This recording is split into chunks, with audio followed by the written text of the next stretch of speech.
Hermanos, ¿cómo están? Dios les bendiga. Hemos tenido un par de semanas de pausa, hemos estado con varias cositas por ahí, pero no quería, ahorita que tengo un chancecito, que se me fuera la oportunidad de no poder grabar algo acerca de la palabra de Dios, algo que me haya gustado y que me haya hecho cambiar mi manera de pensar. Y este, este, este audio o este podcast, esta prédica, yo la titulé El Camino del Milagro.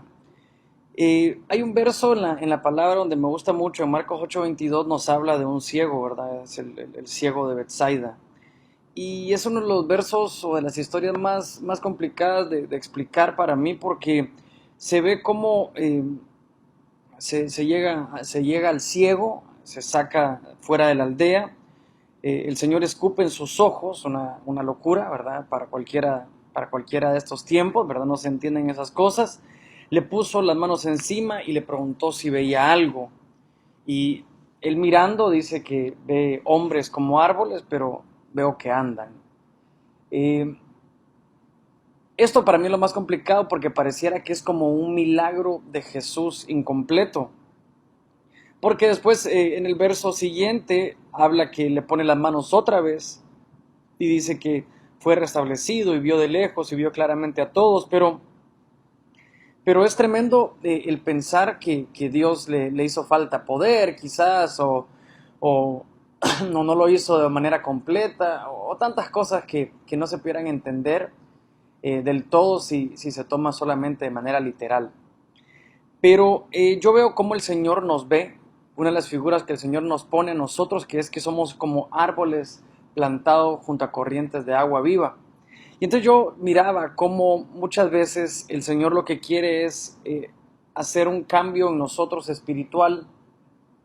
Es decir, que quizás hay un milagro que nosotros tenemos en nuestro corazón, pero Él tiene una lista de milagros quizás no tan evidentes como el milagro, o no tan evidentes como el milagro que nosotros esperamos en nuestra vida, pero que a Él le interesan más, ¿verdad? Entonces, en este camino de milagros, en este camino del milagro que vos y yo esperamos, es complicado pensar que Dios lo que quiere, o Dios el milagro que quiere que ocurra primero es otro.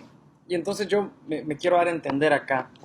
En el verso 24 vemos a un hombre que había cambiado su mirada a una mirada espiritual. Es decir, que él podía ver las cosas a través del desierto que estaba pasando de la enfermedad como alguien espiritual. Y muchas veces eso es lo que Dios quiere. Por ejemplo, la ceguera pasa a segundo plano para mí y Dios le interesa otro tipo de milagros en nuestra vida. Y cuando vemos otro tipo de ceguera o otras cosas que pasaron, vemos quizás milagros que no sucedieron tan evidentes, pero sí milagros que Dios puso como prioridad antes del milagro que todo el mundo esperaba. Muchas veces estamos esperando, por ejemplo, un trabajo, pero Dios está tratando nuestro carácter. Y vamos a ver eh, un par de ejemplos más. En Hechos 13:6, por ejemplo, dice que habiendo atravesado toda la isla hasta Pafos, hallaron a cierto mago, falso profeta, judío, llamado Bar Jesús, ¿verdad? Este nombre, eh, otro nombre que se le decía era Elimas en el verso Hechos 13:8. Y dice que había llegado, ¿verdad? Que en el 7 dice que estaba con el procónsul Sergio Paulo, varón prudente, llamando a Bernabé y a Saulo porque él deseaba escuchar la palabra de Dios. Aquí lo primero que se ve es que este hombre, Sergio Paulo, quería escuchar la palabra de Dios, pero este hombre, este mago, falso profeta, llamado Bar Jesús, esto significa hijo de Jesús, pero le resistía. Elimás es como se traduce su nombre. Y cuando vemos qué significa Elimás, significa habilidoso. Y entonces dice que él procuraba apartar la fe al procónsul. Y entonces Saulo, lleno del Espíritu Santo, ¿verdad? Fijó los ojos con él y lo regañó horrible, lo reprendió. Oh, lleno de todo engaño, de toda maldad, hijo del diablo, enemigo de toda justicia, no cesarás de trastornar los caminos rectos del Señor. Y ahora pues he aquí la mano del Señor está contra ti y serás ciego y no verás el sol por algún tiempo. y serás ciego y no volverás a ver sol por algún tiempo. Inmediatamente cayeron sobre él oscuridad, tinieblas, y andando alrededor, y aquí es donde me llama la atención, buscaba quien le condujese la mano. Yo me ponía a ver en esta ceguera de la Biblia, en esta historia de una ceguera, que, que lo que se quería lograr aparentemente era que Sergio Paulo pudiera recibir la palabra de Dios. Pero vemos que había un hombre, que su nombre significa habilidoso, y muchas veces creo que como cristianos somos así.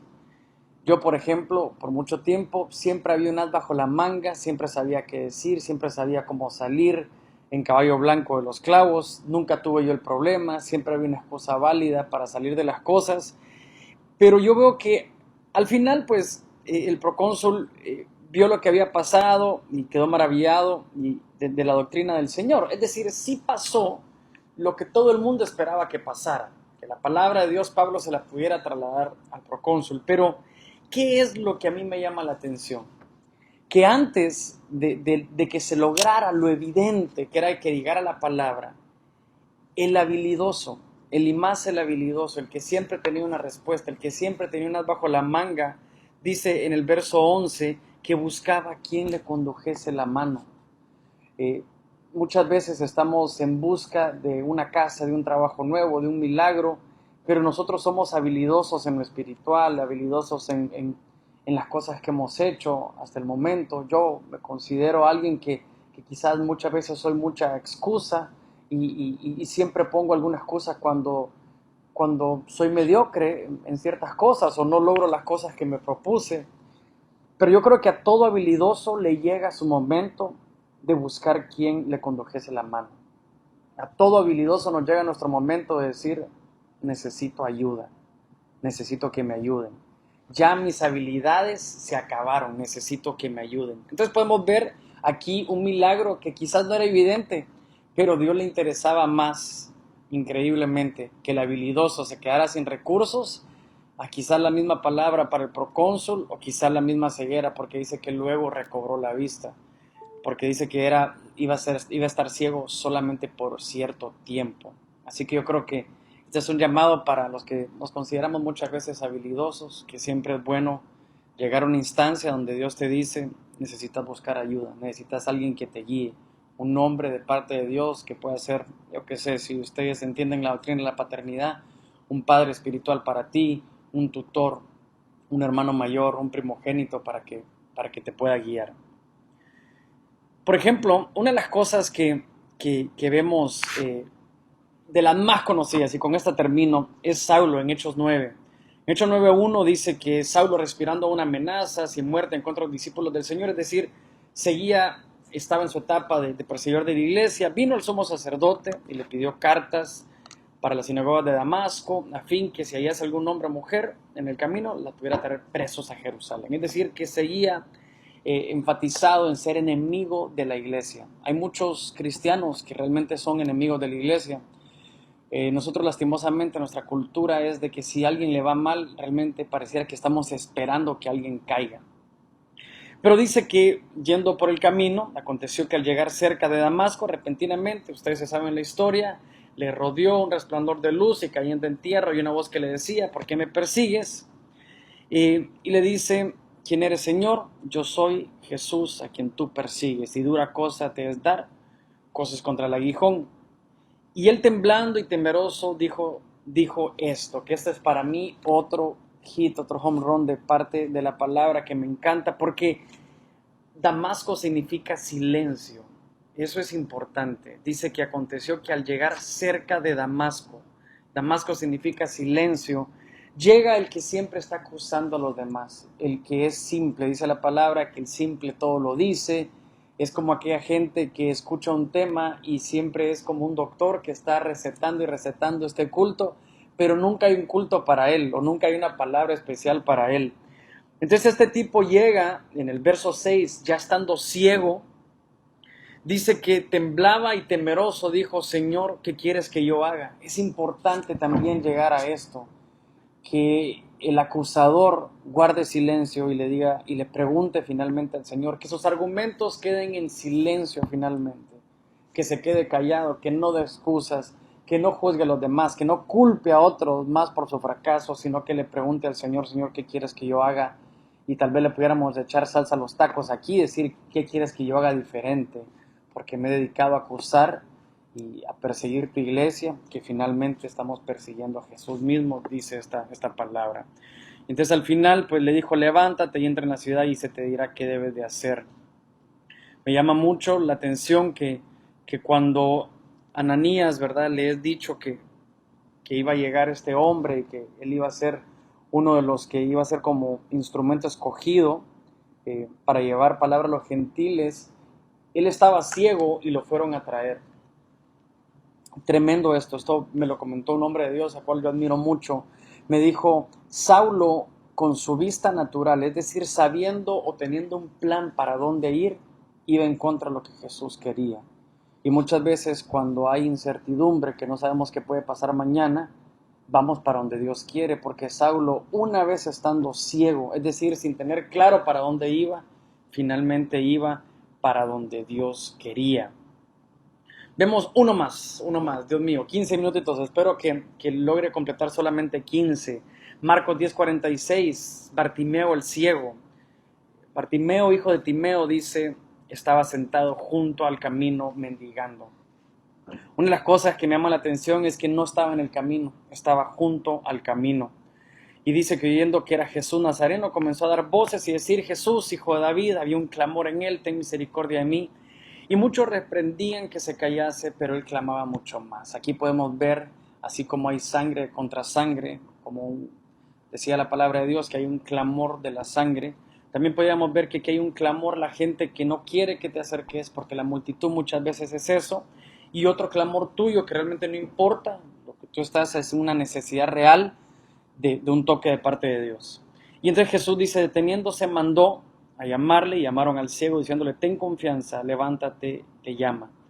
Entonces arrojando su capa se levantó y vino a Jesús. Respondiendo Jesús le dijo, Maestro, ¿qué quieres que yo haga? Y el ciego le dijo, Maestro, que recobre la vista. Entonces Jesús le dijo, vete, tu fe te ha salvado, y enseguida recobró la vista y seguía a Jesús en el camino. Aquí es donde para mí la prioridad quizás que todo el mundo puede ver es que el hombre recobró la vista, pero el detallito que la palabra habla de que los puntos y comas, los detallitos de la palabra no es por coincidencia, es porque se tienen que entender que están ahí por algo, es que estaba junto al camino, Tal vez Dios te tiene en una ceguera, en una prueba espantosa, pero lo que Dios quiere es que estés en el camino.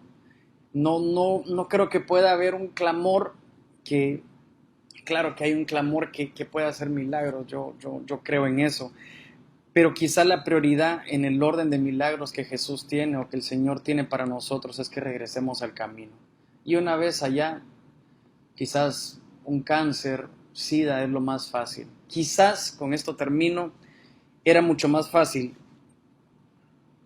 sanar a un ciego que cambiarle el corazón a un habilidoso. Era mucho más fácil sanar a un ciego que regresar el camino a un hijo. Era mucho más fácil sanar a otro ciego como Saulo que callar finalmente a un perseguidor de la iglesia. Bueno, esto fue Real Jesus, espero que haya sido de bendición. Vimos un poquito el camino del milagro. ¿Cuál será la prioridad de Dios para el milagro que tiene para nuestra vida? ¿Será que hay un milagro más importante a su mirada, a su parecer? Bueno, esperamos que esto haya sido de bendición. Dios les bendiga. Un abrazo.